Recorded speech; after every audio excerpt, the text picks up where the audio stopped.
Assalamualaikum warahmatullahi wabarakatuh.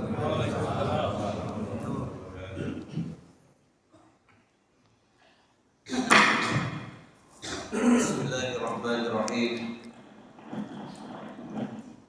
Alhamdulillahirabbil alamin. Wassalatu wassalamu ala sayyidil anbiya'i wal mursalin wa ala alihi wa ashabihi wa dzurriyyatihi ajma'in.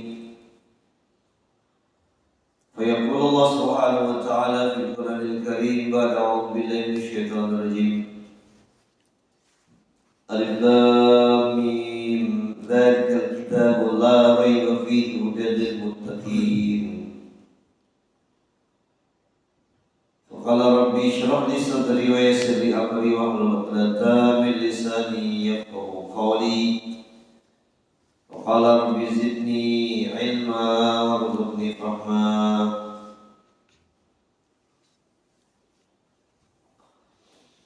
Jemaah sholat subuh Masjid Kaliman, khusus untuk orang tua kami, takmir masjid yang kami hormati, kami muliakan, jemaah rahimahumullah.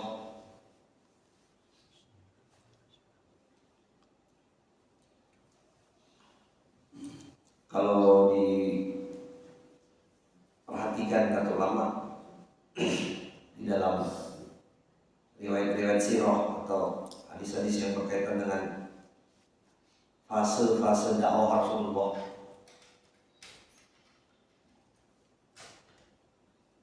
wabil khusus ketika Rasulullah SAW turun dari peristiwa Isra Mi'raj, yang kita yakini bersama bahwa beliau ketika itu dibawa ke satu tempat yang merupakan nihaya, ujung daripada perjalanan manusia. Di satu tempat surga, di satu tempat namanya neraka. Maka ketika beliau selesai daripada perjalanan yang luar biasa tadi, kalau kita perhatikan dalam riwayat-riwayat, selalu Nabi SAW itu mengabarkan kepada kedahsyatan negeri akhirat. Jadi ada seorang sahabat tuh dalam hadis ini, dalam kitab Fadilah Amal yang Tirmidzi, di pasar Butan ya, kalau mungkin bapak-bapak pernah umroh Madinah itu, di selatan itu ada namanya pasar Butan kaki. Ada seorang sahabat itu jual beli barang, jual beli sampai untungnya ratusan rupiah. Satu rupiah itu kalau dikonversi ke rupiah itu sekitar 700.000 lah ya.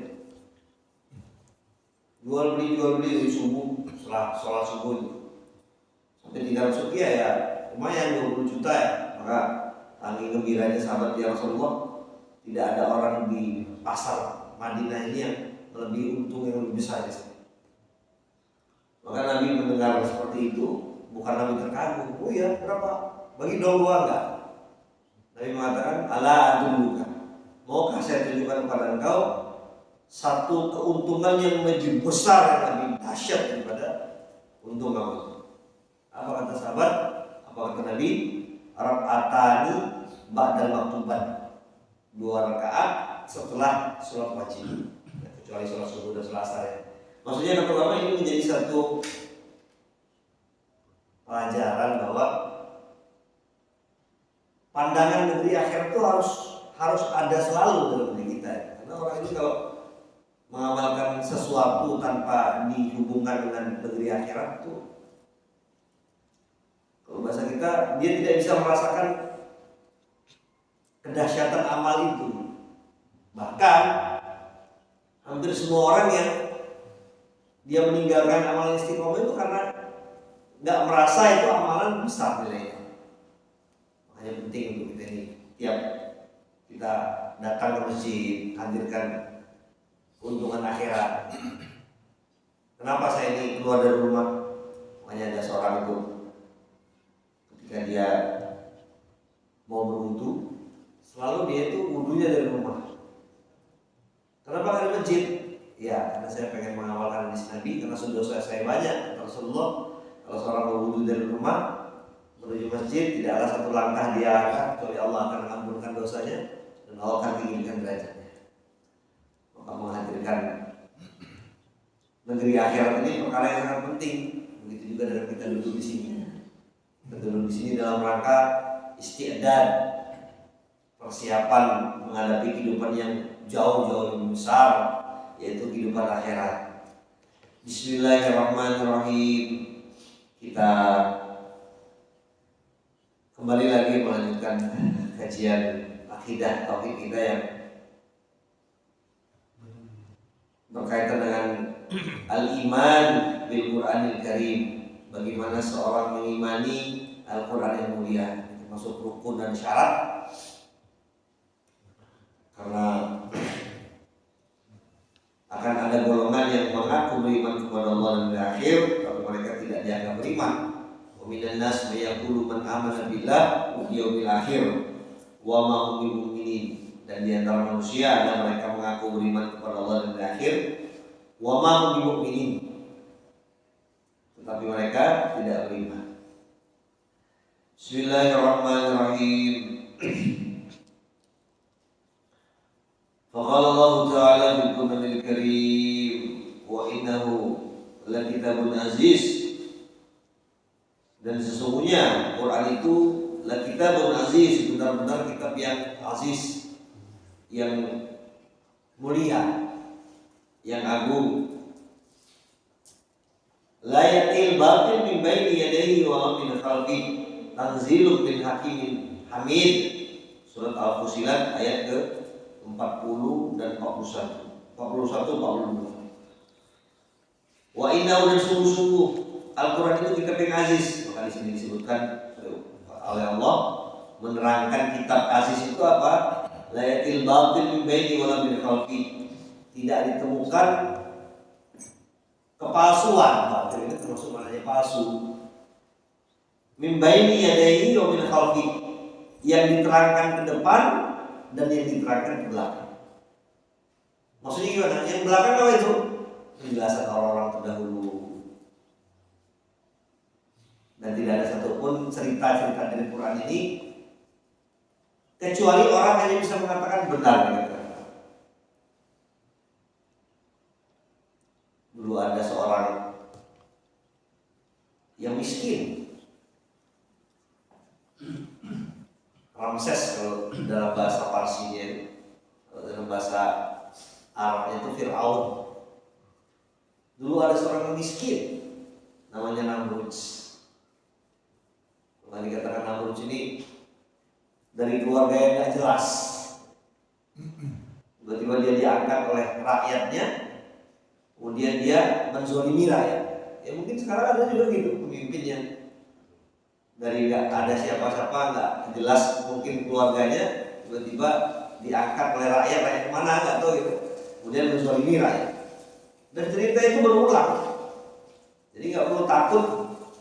Jadi kan ulama orang semua gumun, nggak usah kamu kaget dengan keadaan dunia itu. Dunia ini ada pengulangan daripada cerita-cerita terdahulu. Dan kita nggak perlu takut. Ada jemaah saya orang ini, Ustaz kabarkan aja, selagi Ustaz mengabarkan akhirat, Al-Quran, hadis, kalau ada yang tersinggung nggak bisa ditangkap. Kenapa? Kita nggak disebutkan sosok. Ketika Allah menceritakan ada Raja Zolim, bahkan Namrud itu punya penyakit aneh, senang dengan bini orang. Maka kalau pemimpin sekarang senang dengan bini orang, ada juga sekarang. Ada sampai Korun itu, dia menaikkan, Namrud itu dikatakan menaikkan pajak yang tinggi sekali, menyusahkan rakyat. Kalau ada pemimpin sekarang yang menyusahkan rakyat dan menaikkan pajak-pajak, itu berarti warisan Korun, warisan Namrud. Ketika Allah SWT mengabarkan ila asatul awalin, akan ada orang yang mengatakan Quran itu dongeng-dongeng. Sekarang ada ketua partai yang mengatakan akhirat itu ramalan masa depan. Kayak dia udah pernah kesana aja, itu kan ketua partai. Di partai yang slogannya membela orang kecil seperti itu ya. Maka kita kembali di sini. Wa innalu kitabun aziz la yatil batil, tak pernah ditemukan yang dulu-dulu. Ketika Allah menceritakan yang dulu-dulu.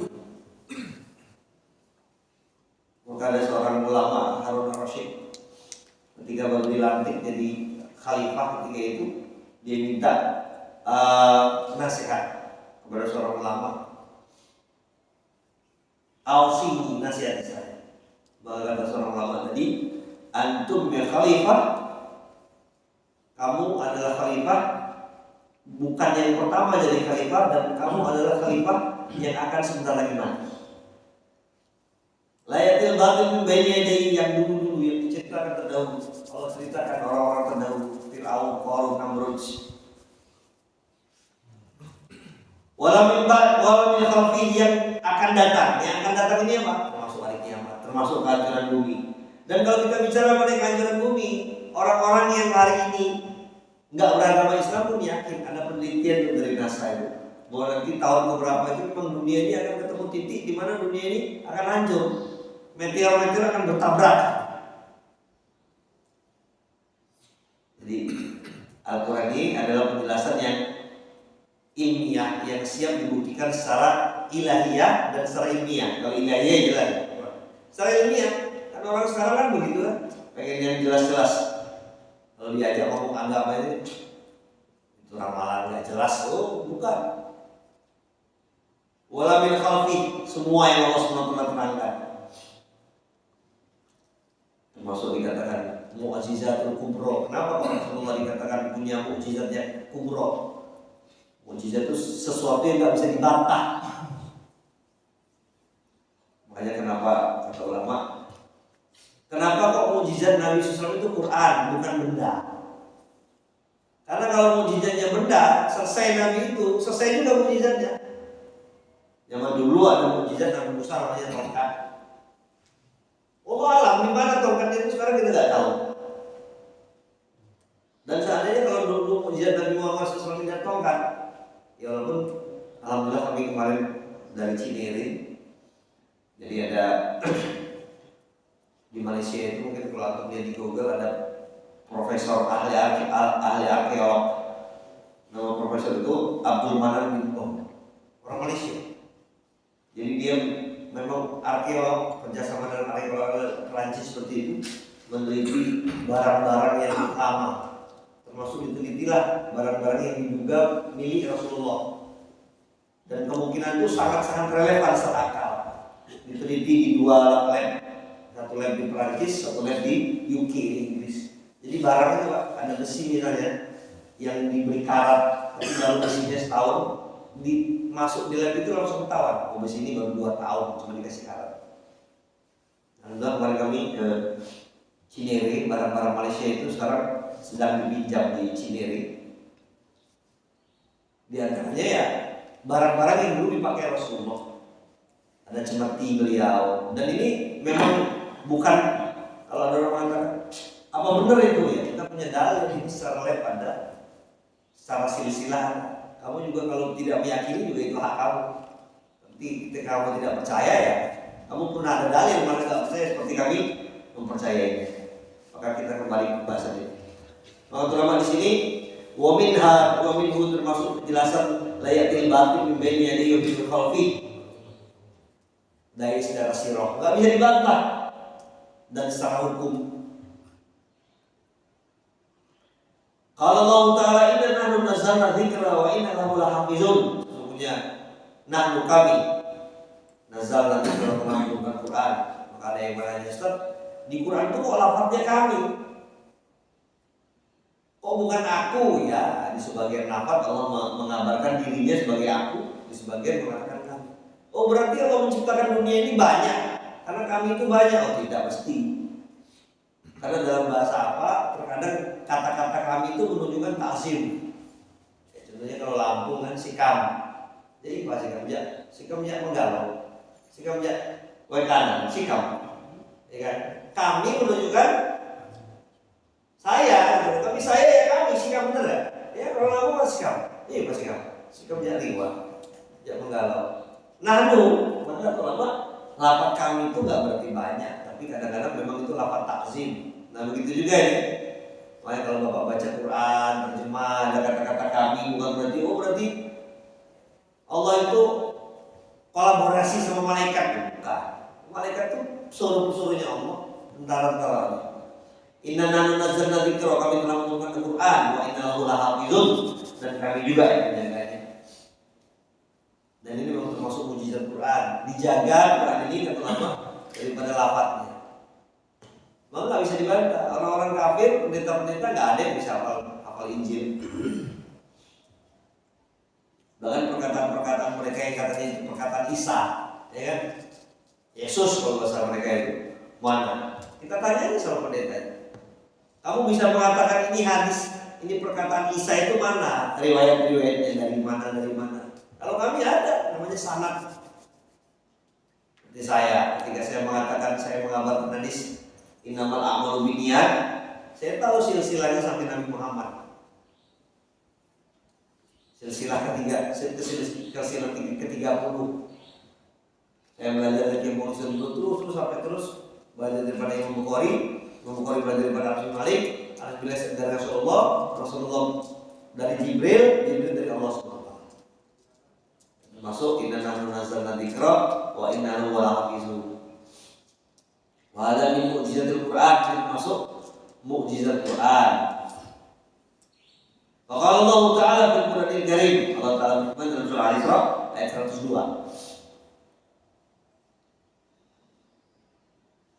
Wa nunazzilu minal Qur'an ma huwa shifaa'un wa rahmah. Wa nunazzilu minal Qur'an, kami telah menurunkan Quran syifa sebagai obat, sebagai penyembuh. Diteliti, termasuk di dalamnya pengobatan paling dahsyat daripada Quran itu Al-Fatihah. Apalagi sekarang ini kabar, sebenarnya bukan dari sekarang, dari dulu obat kimia itu bahaya, Pak. Dari dulu, sekarang ini aja heboh, sirup gagal ginjal dari dulu. Mungkin Bapak kalau review ke 12 tahun yang lalu, ketika akhir-akhir pemerintahan SBY. Makanya kalau kita baca Menteri SBY terakhir periode kedua itu sama Menteri Kesehatan, Siti Fadila. Ya, kemarin pembicara dia. Ada statement dia. Ketika MUI pengen memberikan sertifikasi kehalalan dalam obat-obat kimia, maka Siti Fadila mengatakan bisa, karena sebagai obat kimia itu memang bahannya bahan alam. Dan kita nggak jelas, bahan-bahan itu nggak jelas. Hingga sejauh-jauh lah kita lihat orang itu kebanyakan makan obat kimia itu, badan itu nggak bagus. Hari-hari ini, ibu saya darah tinggi, ya udah biar herbal lagi. Nah kalau kita bicara pengobatan yang paling utama itu apa ya? Pengobatan Quran. Dan itu siap dibuktikan. Ada yang mengatakan, masa iya siap dengan Fatihah aja kalau bahasa kita kan? Kalau bahasa orang Jawa kampung Fatihah ya kan? Alhamdulillahirabbil alamin ya. Fatihah masa iya sih loh. Ini siap dibuktikan kok. Dulu tahun awal 2000 ada profesor dari Jepang meneliti itu air yang dibacakan tuh. Ada air itu yang dipuji-puji, ada air yang dicaci-caci, maka aliran mikronya itu menjadi kasar. Tapi ada aliran yang air yang dipuji-puji tidak lurus. Nah, kita membahas bagaimana kita beriman dengan Quran. Ketika Allah mengatakan ini, Allah berkata, "Wa nunazzilu minal Qur'ani ma huwa shifaa." Kami telah turunkan Quran sebagai syifa, termasuk tafsir dari syifa itu obat. Kalau itu nggak boleh minum obat kimia boleh. Cuman bagusnya sebelum minum obat kimia itu baca Al-Fatihah dulu tiup. Dan itu dalil seorang sahabat tuh tiup Al-Fatihah itu di tempat orang yang kena gigitan kalajengking sembuh. Ada seorang sahabat tuh yang melihat kawannya pingsan dibacakan Al-Fatihah sembuh. Maka kadang-kadang kita ini bukan kadang-kadang ya, karena keyakinan kita ini dalam Quran itu masih lemah. Masa iya sih cuman dengan baca Quran aja kok cuman? Quran ini memang obat. Dan termasuk mukjizat. Dibacakan Quran 7 kali. Ada yang nanya sama Ustaz, boleh nggak Ustaz? Kalau saya itu nggak pakai obat-obatan kimia, cuma ngadilin Fatihah, boleh. Orang memang dalam Quran itu Quran sebagai obat. Dan Fatihah ini kata Rasulullah, umul Quran, ibunya Quran. Jadi Prengseo itu namanya Mbah Fatihah di dekat Sukoharjo. Jadi dia itu kalau ada orang datang ya dikasih Fatihah. Ya kadang-kadang sembuh, kadang-kadang enggak juga. Ya sama seperti kita minum obat kimia, tergantung Allah.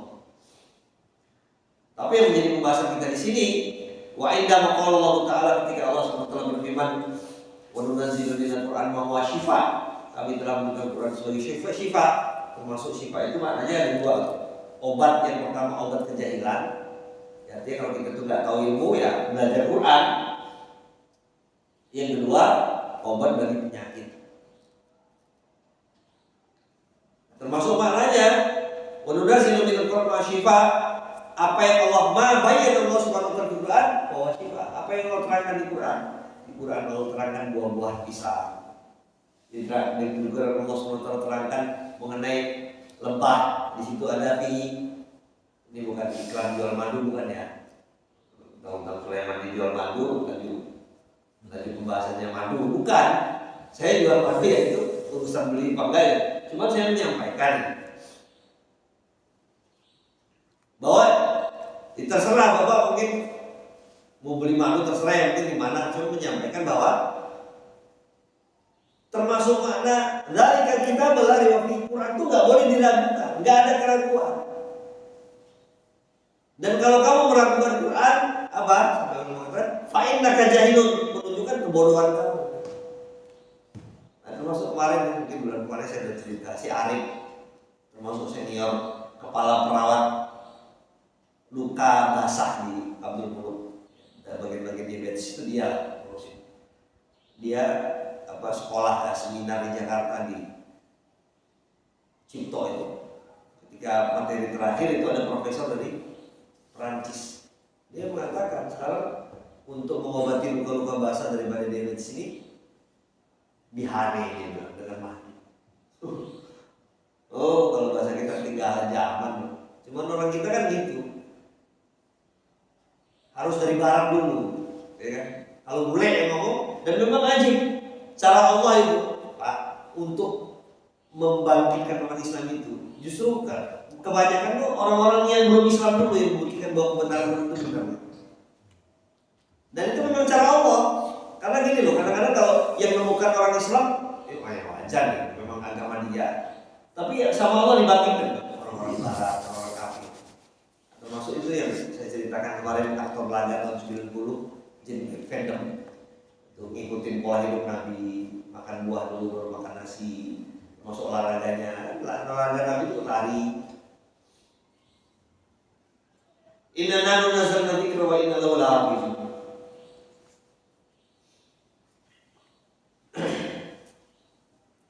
Walhal, maka di sini kata ulama pembahasan berkaitan Al-Quran. Dan tahajud Quran manzilatul insan wal jin. Al-ityan kulla inits tama'atil insu wal jin. Maka kita akan membahas Al-Quran dari sisi akliyah. Kalau tadi nakliyah itu dari Quran sendiri ya. Sekarang kita bahas dari sisi akliyah. Kalau Allah Ta'ala kul inis tama'atil insu wal jinnu ala ayatu bimithli hadzal Qur'an la ya'tuna bimithli walau kana ba'dhum li ba'din zahir. Surat Al-Isra ayat 48. Katakanlah seandainya semua manusia berkumpul, jin berkumpul untuk mendatangkan satu ayat yang semisal, coba ditantangin, enggak ada. Jadi artinya ketika Allah menjelaskan kabar-kabar dalam Quran ini, orang ditantang untuk buat satu ayat. Kalau tadi ditantang, coba keluarkan dalam ayat Quran yang kira-kira kamu bisa buktikan bahwa itu ayat bohong. Baik yang pendahulu maupun yang depan. Ya, kalau dahulu kan yang depan apa itu tadi cerita hari kiamat. Satu ayat. Bahkan kata ulama, kenapa kok awal ayat Quran alif lam mim? Ini untuk menguji, untuk mengabarkan kepada manusia bahwa manusia itu ilmunya lemah. Sampai sekarang manusia nggak ada yang tahu artinya alif lam mim. Cari pakar-pakar tafsir. Pasti kalau Bapak lihat terjemahan, menak apa? Artinya wallah ya'lam bi muradihi, Allah yang tahu mana. Bayangkan aja Pak, cuma 3 huruf, manusia seluruh dunia ini gak ada yang tahu artinya. Makanya betul-betul ilmu kita ini sedikit sekali.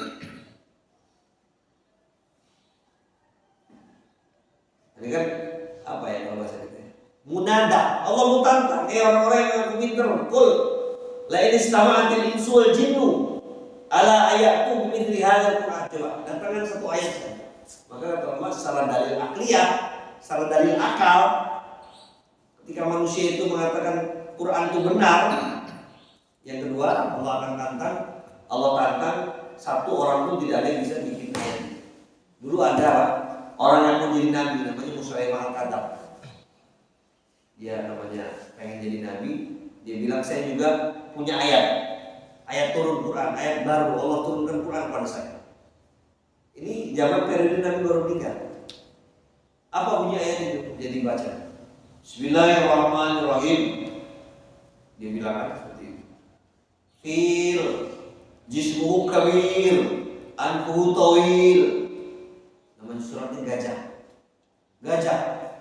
Badannya besar, kupingnya panjang, belalainya lebar. Oh, ini bukan ayat ini mah. Dagelan anak TK kalau gini. Maka dulu ada seorang yang ahli bahasa, ahli syair, namanya Salman Al-Farisi. Dia datang dari Farsi, dari Iran itu, datang ke Madinah. Bener nggak sih ada orang aku katanya utusan Tuhan, dia bawa ayat katanya dari Tuhan. Saya mau dengar. Saya tahu ini buatan manusia atau buatan Tuhan, saya tahu. Maka dia dengar ayat itu dulu. Dia baca karena dengar seorang sahabat baca Quran, Iqra bismi rabbikal ladzi khalaq, khalaqal insana min 'alaq. Iqra, bacalah bismi rabbika, dengan nama Tuhan, khalaq, yang telah menciptakan. Hadza kalam rabbi, ini perkataan Tuhan, enggak mungkin perkataan manusia seperti itu. Maka kata ulama sekarang juga berlaku, Pak. Hampir rata-rata orang-orang Kristen itu yang masuk Islam itu karena hasil pemikiran. Tapi hampir rata-rata orang Islam yang masuk Kristen itu Kristenisasi itu karena urusan dua, kata Ustaz Dery Sulaiman. Kalau enggak karena urusan perut, kalau enggak yang kedua urusan bawah perut. Perhatikan, orang-orang yang murtad itu bukan karena dia sangat telah meniti Injil, bukan. Kalau kita lihat tuh, termasuk sekarang yang baru murtad, Saiful Ibrahim. Saya nggak katakan dia ahli neraka. Kalau dia masuk Islam lagi ya insya Allah surga. Tapi kalau dia mati dalam keadaan seperti itu, ketika ditantang apa yang menjelaskan dia masuk Kristen, ternyata ketahuan dia nggak kuat karena Islam itu sholat terus gitu. Ketahuan dia itu. Jadi bukan hasil pendadaran. Kalau perhatikan profesor Islam terakhir, dia buka Quran masuk tahun 90 itu ada Ustazah Irina Handono ya kan, perempuan. Dia buka Quran, pendadak, hasil pemikiran, hasil riset. Makanya betul Quran, Kitabun Aziz, kitab yang di situ memang hasil pemikiran. Bahkan ada akbar dalil atau aqwa.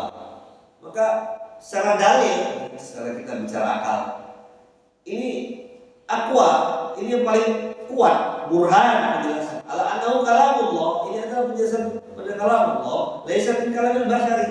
Ini bukan perkataan manusia. Fi syai'in istiqalu ala akhbar al-ghaib allati zahira ba'dha tabbaqa ma akhbara. Enggak bisa dibantah. Termasuk hukum, Mas. Coba perhatikan. Mana hukum Quran yang kalau Allah perintahkan hukum itu tidak ada manfaat secara dunia, ada nggak? Nggak ada. Allah perintahkan sholat. Sekarang saya tanya, Pak, ada nggak manfaat sholat buat kesehatan? Ada apa banyak? Banyak. Termasuk ada orang kalau kena penyakit migrain itu sujudnya lamain. Tapi jangan karena saya pengen sembuh migrain, sujud karena Allah, sujud migrain. Bukan sujud migrain deh, sujud minta supaya Allah sembuhkan penyakit migrain. Penyakit migrain itu kadang-kadang kayak gitu. Buntu migrain sujud. Ada dulu apa namanya di zaman dulu awal-awal tahun 90 itu dokter terkenal namanya dokter Hemming ya. Pernah dengar mungkin Bapak? Itu meneliti sholat secara kesehatan. Dokter Hemming ya? Iya. Zaman saya masih SMP, SMA itu saya baca itu. Masih ingat saya. Dia bilang ada 70 manfaat kesehatan bagi sholat. Ini dari sholat. Ini yang dikatakan Kitabul Aziz. Secara dalil akal, kamu nggak bisa bantah. Ketika Allah mengizinkan kamu sholat, itu Allah pengen ngajak baik, supaya kamu sehat sholat. Duha contohnya. Bahkan Nabi mengatakan sedekah 165 ruas tubuh. Nabi belum ada lab waktu itu. Kok bisa Nabi mengatakan 165? Diteliti sama dokter, berarti betul ruas tubuhnya 162. Puasa, ada nggak Pak? Sekarang saya tanya manfaatnya puasa. Oh, bukannya ada lagi. Orang kalau mau sehat puasa Pak. Kalau nggak mau sehat makan aja terus. Jadi sebenarnya bikin kita itu badan kita penyakit itu bukan karena kita banyak lapar, karena kita banyak kenyang. Iya Pak. Ustaz, nanti kalau banyak lapar lemes, nanti nggak kuat ibadah sama bilang. Justru kebanyakan orang nggak kuat ibadah itu karena kenyang, bukan karena lapar. Jadi kalau kita bicara masalah puasa, tapi bukan berarti kalau gitu nggak usah sarapan, bukan. Maksudnya kita mau uji. Allah turunkan ayat ya ayyuhalladzina amanu kutiba alaikumusiyam. Zakat begitu juga. Kemudian apa di sini? Wa idza naha, apabila Allah SWT melarang daripada perintah melarang, karena kan ulama perintah itu ada dua Pak ya. Ada perintah menyuruh, ada perintah menjauhi. Namanya amrun nahi. Perintah mengerjakan, yang kedua perintah melarang. Apabila Allah SWT melarang bisyai dengan sesuatu, maka di situ betul lama Allah SWT mengajak kamu untuk supaya tidak mudorot dari sesuatu itu.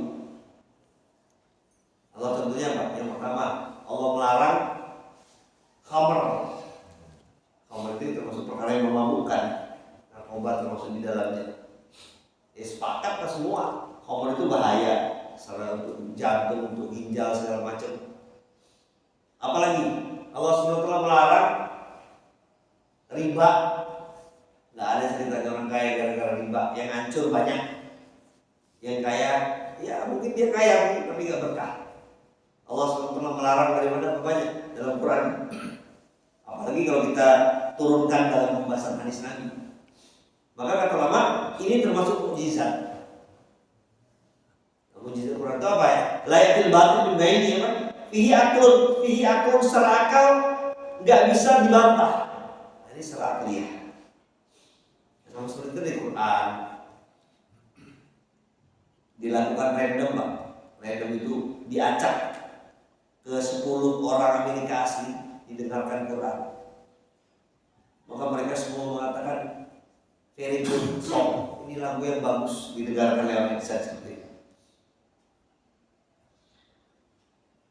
Maka Allah kita ukhra ala ghairi Muhammadin Taurat ala Musa wal Injil ala Isa lam yunkar. Nah terus bagaimana kita terhadap kitab-kitab mereka? Tidak bisa kita ingkari karena kitab-kitab itu adalah kitab-kitab yang pernah Allah turunkan. Tidak boleh kita ingkari, tapi tidak boleh kita imani. Karena kitab mereka itu mukhtalif, sudah dicampur. Dan orang-orang Kristen sendiri ngakuin bahwa kitab ini udah merupakan campuran-campuran, udah berubah-berubah, ayatnya berubah, suratnya berubah-berubah. Maka sesuatu itu dicampur, maka hilang keasliannya.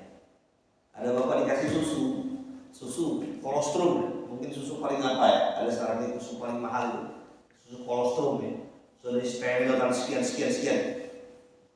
satu gelas. Tapi ketika itu kecampuran tai ayam dikit, mau nggak ada minum? Dikit aja, paling 0,0 sekian gram udah rusak. Nah begitu juga Injil itu ya susu ibarat zaman dulu. Tapi ketika sudah dicampur, saya kuno fasadun sudah menjadi rusak. Termasuk di sini kata ulama dalam menerangkan ayat Allah Ta'ala fi Qur'anil Karim, inna nazzalna dzikra wa inna lahu lahafizun. Sesungguhnya kami menurunkan Quran dan kami menjaganya, termasuk cara Allah menjaganya dengan dimudahkan orang itu baca Al-Quran. Udah jutaan orang yang hafiz Quran. Tapi Injil, adakah orang yang hafiz Injil? Adakah sekarang ini beratus ribu aja nggak ada? Adakah 10.000 orang yang hafiz Injil? Nggak ada.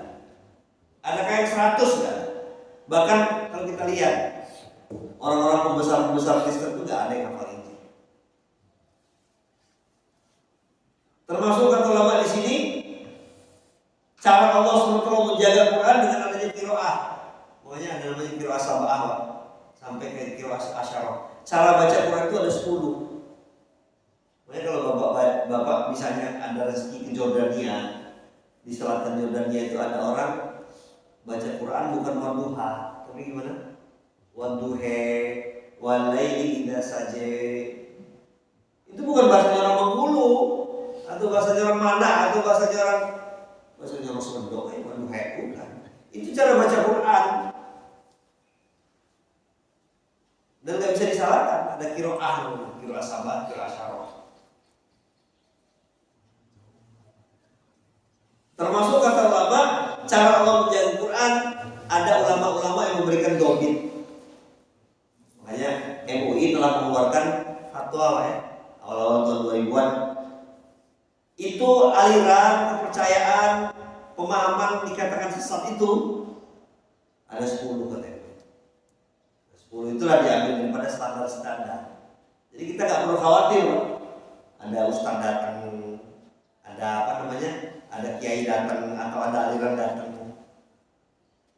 Ada standar bakunya. Ini sesuai dengan Quran nggak? Maka saya bacakan di sini dari PDF MUI mengenai 10 kriteria orang yang menyimpang dari Quran itu apa? Pertama kata MUI, mengingkari salah satu rukun iman, meyakini mengikut akidah yang sesuai dengan dalil syar'i. Jadi dari rukun iman yang keenam ini, Pak, kalau diingkari satu aja, ini kata ulama sudah keluar daripada Quran. Mengingkari masalah Allah, masalah kitabnya, masalah rasulnya. Termasuk di sini apa? Akidah tidak sesuai Quran. Yang ketiga, meyakini turunnya wahyu setelah Quran. Makanya di Kuningan tuh ada perkampungan namanya perkampungan Ahmadiyah. Bukan Muhammadiyah ya, Ahmadiyah. Mereka meyakini Mirza Ghulam Ahmad itu nabi setelah Nabi Muhammad. Maka MUI sudah fatwakan ini sesat, bahkan orang ini kufur. Yang keempat apa di sini? Mengingkari keaslian, yukiruna min aslil Quran, mengingkari keaslian Quran. Kalau ada orang hari ini mengatakan Quran ini masih asli atau enggak, orang itu seperti orang itu sudah kufur. Yang kelima, melakukan penafsiran yang tidak berdasarkan kaidah tafsir. Walaupun itu yang nafsirkan profesor. Ada profesor mengatakan jilbab tidak wajib. Maka kita lihat, apakah ada ulama-ulama dulu yang mengatakan jilbab itu tidak wajib? Ternyata tidak ada. Ternyata dia mengambil salah satu pemahaman ulama liberal di Mesir sana.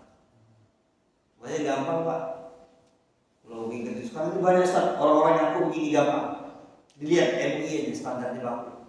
Atau yang kedua, dilihat mayoritas ulama bagaimana. Kalau ulama mengatakan ada khilafiyah ini boleh tidak boleh, begitu. Tapi kalau semua ulama mengatakan nggak ada ulama yang mengatakan jilbab nggak wajib, tiba-tiba orang sekarang mengatakan nggak ada ulama mengatakan jilbab wajib, tiba-tiba ada ulama sekarang mengatakan jilbab wajib. Oh, berarti ini bukan khilafiyah, bukan perbedaan pendapat, tapi dia mengingkari kesepakatan Quran, kesepakatan ulama. Makanya ada kaidah tafsir, kaidah-kaidahnya semua udah jelas. Hukum apa nih? Sampai sekarang ada ulama. Yang keenam apa di sini? Mengingkari kedudukan hadis Nabi sebagai sumber ajaran Islam. Dia mengingkari hadis, dan hadis ini sepakati sebagai hadis sahih. Diingkari loh ya, tapi kalau nggak diikutin nggak apa-apa. Saya nggak pakai jenggot, karena memang hukum jenggot perbedaan pendapat ulama. Sebagian mengatakan makruh, sebagian mengatakan kalau dicukur haram. Memang ada Pak. Jadi jangan Bapak ingkari. Sebagian besar mengatakan memang kalau ada orang punya jenggot, terus dia cukur habis, maka sebagian ulama mengatakan haram. Kenapa? Karena fitrahnya laki-laki itu tafrik bisa berbeda dengan perempuan. Kalau dia punya jenggot nggak dimunculkan jenggot sedikit, berarti dia mirip-mirip perempuan. Memang fatwa ulama begitu. Tapi oke lah, seandainya ada orang ini tidak mau pakai jenggot. Tapi kalau seorang ini mengingkari hadis jenggot, mengingkari bahwa jenggot itu ibadah, ini sesat. Ini kata MUI loh. 10 kriteria orang itu digolongkan pemahaman atau aliran sesat, ARS. ARS yang suka lewat bus itu. Seperti itu. Nggak pakai jenggot nggak apa-apa. Contoh, orang nggak mau makan pakai tangan nggak apa-apa. Walaupun sebenarnya orang itu semua makan pakai tangan, Pak. Walaupun dibantu sama sendok ya kan. Ada orang itu nggak mau lah gue pakai tangan. Kenapa? Jorok. Rasulullah itu makan pakai tangan sunnah. Gue nggak mau kok. Gue ngajarin jorok Rasulullah. Orang seperti ini sesat. Harus bilang tadi. Kalau seorang itu seumur hidup nggak mau pakai tangan nggak apa. Ada contohnya ibu-ibu sebagian. Ada suaminya curhat sama saya. Ada suami yang ada jemaah curhat sama saya. Istri saya itu saya suruh pakai cadar, nggak mau. Dia bilang demi Allah saya nggak pakai cadar selama-lamanya. Gimana hukumnya saya? Nggak apa-apa. Kalau hukum cadar ini pun khilafiyah. Sebagian ulama mengatakan wajib, sebagian ulama mengatakan sunnah. Yang nggak boleh diingkari.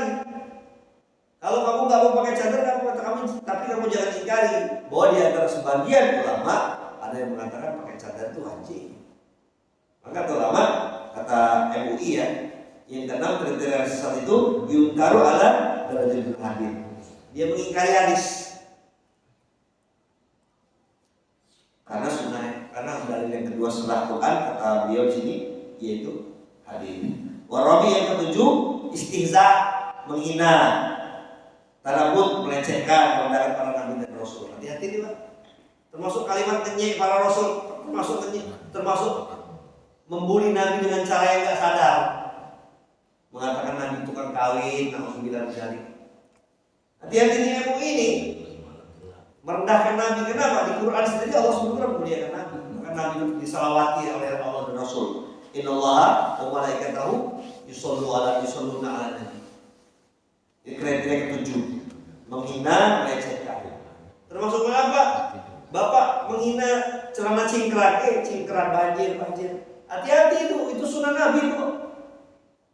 Nggak cingkrang nggak apa-apa, tapi kalau mengatakan banjir, teroris, cingkrang, ini kriteria ketujuh MUI ini loh. Jadi kalau ada orang kriteria ketujuh masuk, dia menghina syariat Nabi, sesat. Bisa jadi kufur. Makanya orang itu Pak, kalau dia itu perkara itu dia belum tahu, tanya ada orang pakai siwak, ada orang pakai celana cingkrang, termasuk ada pejabat polisi dulu. Datang ke LP Raja Basa, saya habis ngajar sosialisasi mengenai masalah kewaspadaan terhadap teroris tahun 2012. Bagus pembahasannya, begini, diantaranya tidak boleh begini, kalau ngebom nanti habis daripada bom Bali itu. Tapi ujung-ujungnya itu termasuk ciri mereka pakai jenggot, celana cingkrang, saya bilang bapak ini. Saya bilang Pak. Bapak kalau sebelum ini tuh lagi ngasih pengarahan, saya stop. Maaf komandan, saya bilang saya harus menjalankan perkara yang sangat penting. Ya gimana nih? Saya bilang pembahasan pemaparan Bapak bagus ya di awal. Tapi ketika Bapak mengatakan ciri mereka adalah yang pakai jenggot, ciri mereka adalah teroris, yang pakai celana cingkrang, ciri mereka pakai cadar, nggak bisa dikaitkan seperti itu.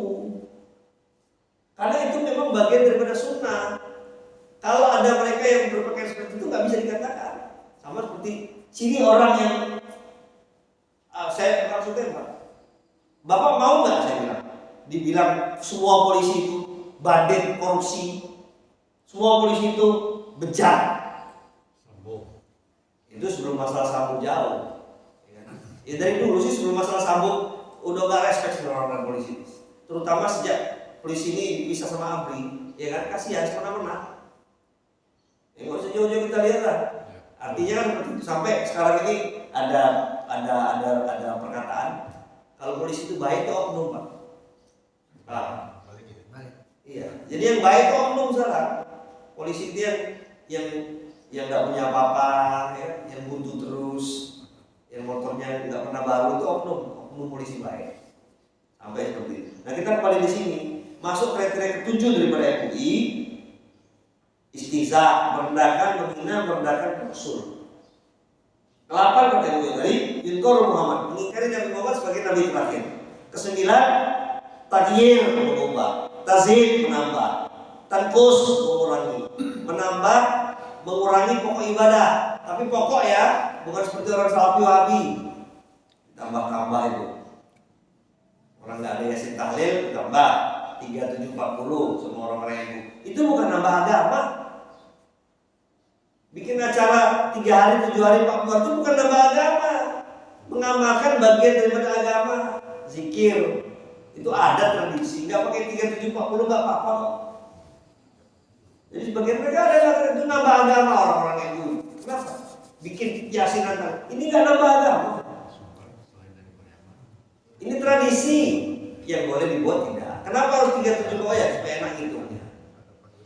Itu bukan nambah agama. Nambah yang dikatakan satu, nambah pokok. Sholat maghrib ditambah 4. Sholat maghrib ditambah 4. Puasa nih, yang kata Rasul sampai maghrib tambah jadi jam 9. Itu baru nambah agama. Misalnya bapak atau misalnya, kalau orang kan buka puasa kan sampai maghrib kan remeh gitu. Kalau saya udah buka puasa sampai jam 9, itu baru nambah agama.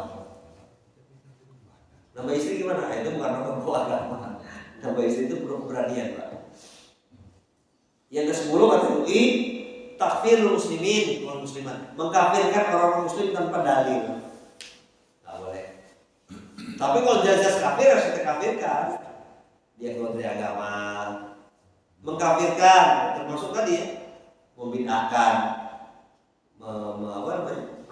tabdik namanya. Mengatakan ini ahli neraka. Saya pernah Pak ditabdik begitu. Lagi orang ramai gara-gara masalah usoli di belakang masjid, di belakang Central Plaza Temuro itu. Saya mampir sholat. Ada bapak-bapak tua, sholatnya pun udah pakai kursi di samping saya. Saya kan kita kalau sholat kan saya kan nahdien. Sholat tuh kan lafaz usoli, dan usoli itu bukan niat. Usoli fardu subuh. Bukan niat sholat itu. Lafaz sholat supaya memudahkan niat sholat. Siapa yang bilang orang Imam Syafi'i itu niat kok dilapatin? Tidak, lafaz itu bukan niat. Maka setelah saya itu usoli fardu zuhri ya, mungkin kedengaran itu tadi. Itu habis sholat si bapak-bapak itu berdiri Pak, langsung bilang jangan buat bid'ah. Dia nggak nunjuk sama saya. Usoli itu nggak ada dibuat zaman Nabi. Bid'ah itu sesat neraka. Berarti dia ngatain Imam Syafi'i itu ahli neraka kalau gitu. Sampai pemahaman itu seperti itu Pak. Kalau orang itu ngaji itu nggak nutut. Nah, ini yang masuk kriteria MUI, mengkafirkan, membid'ahkan orang yang nggak sepaham dengan dia. Saya diam aja. Saya bilang ya nggak ada gunanya juga saya mendapat bapaknya. Nggak dapat untung, dapat duit juga enggak. Bahasa kita kan seperti itu. Kalau dapat duit mau buat tempat dia. Di kampung orang. Iya di kampung orang lagi kan. Ya, ini kan satu artinya ketika kita membahas masalah Quran ini ya ada standar bakunya. Tapi kalau ada khilafiyah, kita lihat khilafiyah ini sesuai nggak dengan Quran. Kalau sesuai dengan Quran nggak bisa. Karena seperti masalah usoli tadi. Dalam hadis innamal a'malu binniyat, Imam Syafi'i buat istihad. Wallahu a'lam bishawab ya. Udah 45 menit materi, sudah 50 menit materi. Yang mau nanya silakan. Mana yang beriman kepada Quran ini? Tanya Ustaz. Iya. Tentang ini Al-Quran yang banyak diisukan. Saya belum pernah melihat sih. Ada perera Quran yang tidak original lagi isinya. Ini banyak terjadi. Ini bagaimana Ustaz? Seperti apa itu? Baik. Ya. Innana nunazzalna dzikra. Kami telah menurunkan Quran kata Allah wa inna lahu lahafizun. Dan kami akan menjaganya. Kita tidak bisa ingkari memang ada pihak-pihak yang mencetak Quran, mengurangi, menambah. Tapi cepat ketahuan kok. Itu yang Quran yang ada Bapak itu tambah itu ditarik dari peredaran. Jadi gampang sekarang ini karena yang habis Quran itu masih banyak sekarang ini. Ada memang kita nggak bisa ingkari. Saya pernah ketemu itu. Ada ayat yang dipotong itu. Nama ada ayat-ayat yang masalah orang kafir itu. Tapi ketahuan, oh kamu kurang. Ada orang menyeleweng dengan Quran Pak, tapi standar baku Quran itu ada. Yang nyeleweng ada banyak, yang menyelewengkan makna Quran itu ada. Tapi standar Quran itu sudah ada bakunya. Jadi kalau Bapak mengatakan apakah ada Quran yang tidak ori, ya ada, tapi cepat ketahuan. Seperti itu. Ya nggak usah jauh-jauh seperti saya ya. Saya banyak terbantu dengan Quran digital kayak ini. Sebenarnya saya mau mengisi khotbah Jumat, materi saya tentang sabar. Saya ketik aja dalam Google ayat-ayat tentang sabar, keluar semua di Quran ini. Terus kita cocokkan dengan Quran yang ada di lemari, cocok. Nah seperti itu. Ada yang lain? Dari ibu mungkin pertanyaan?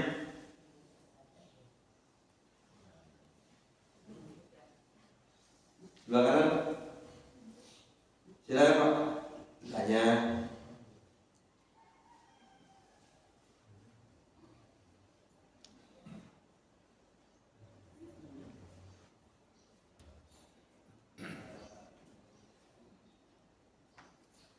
Ada? Ustaz di luar konteks ya.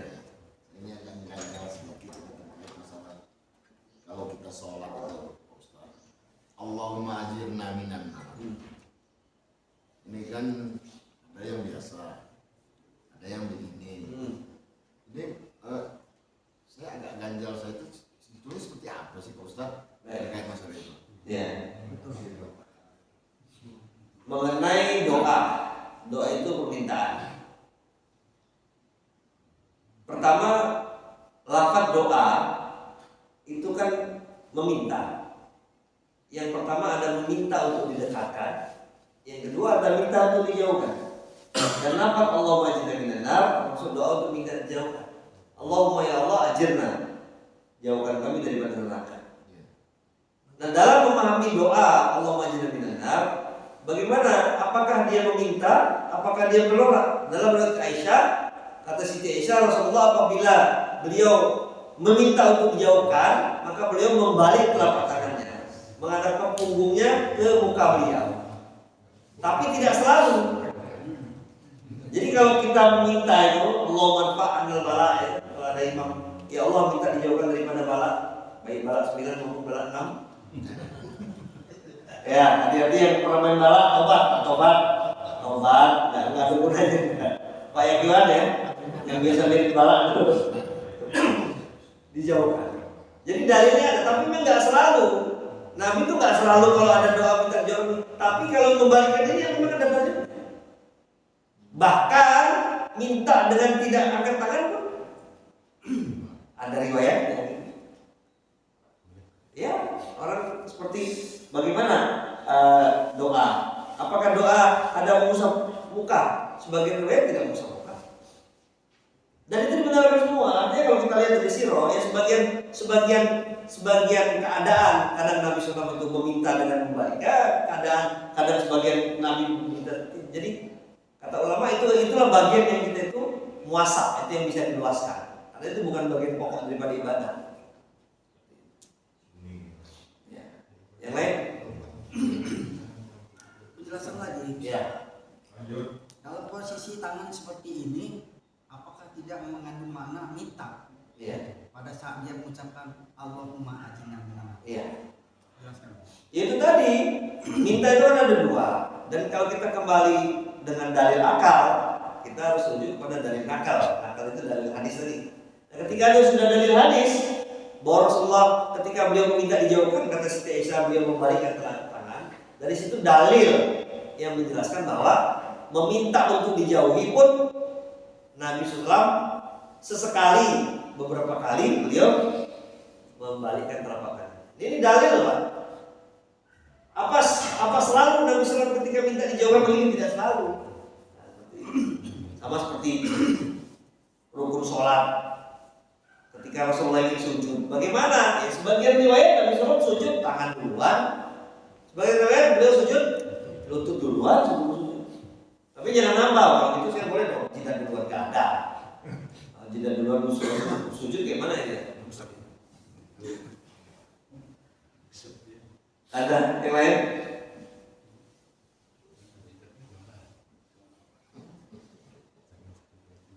Ada Pak? Menanya Pak? Silakan kalau mau saya tanya. Saya dulu. Maka kalau di sini mengenai beriman dengan Al-Quran, ada kaidah dikatakan al-iman as-sami wa ta'ah. Jadi beriman ini setelah dengar ketaatan, walaupun tidak semua ketaatan itu dilakukan. Tapi pengingkaran yang menyebabkan seorang itu keluar daripada beriman kepada Quran. Nah, disinilah kita perlunya iman seperti itu. Walaupun tidak semua yang diperintahkan itu kita amalkan. Seperti nggak sejauh-jauh lah ya. Nah, terutama dalam masalah hadis Rasul ya. Terutama dalam masalah hadis Rasul. Dalam masalah sunnah. Banyak yang nggak kita amalkan. Pun banyak yang sebelum saya amalkan. Tapi pengingkaran terhadap apa yang dikabarkan oleh Rasulullah ini berakibat pengingkaran kepada Quran. Karena Allah Ta'ala berfirman dalam Quran, "Umayyati Rasul faqad ata Allah." Kalau kamu taat kepada Rasul, sama dengan kamu taat kepada Allah. Semoga Allah SWT memberikan kita kekuatan untuk terus mempelajari Quran dan berat atau ringan menaati apa yang Allah SWT kabarkan dalam Quran. Kita tutup dengan kafaratul majlis. Subhanallah wa bihamdihi, asyhadu an la ilaha illa anta. Assalamualaikum warahmatullahi wabarakatuh. Waalaikumsalam warahmatullahi wabarakatuh. Pak,